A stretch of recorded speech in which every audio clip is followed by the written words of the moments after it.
Bu şeirin bir qadının xahişindən yazıram. Adı çəkilməyini istəmir. Sadəcə deyir yaz bəxt talih üzünə gülməyən qadın. Yazıram ki bəxt talihi üzünə gülməyən qadın. Gülüşdə çəkilmir adın. Dərdə qəmə məhkum olan qadın, sevincli günlərdə çəkilmir adın. Sevincli günlərdə iki sevdiyi evladını itirib. Dərd qəm içində ömrünü bitirib.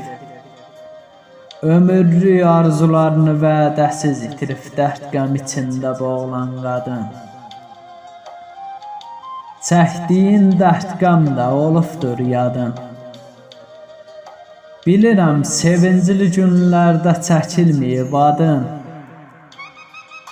Ömürlük arzularda boynu bükük qalan qadın, heç olmasa bundan sonra xoşbəxtlikdə çəkilsin adın.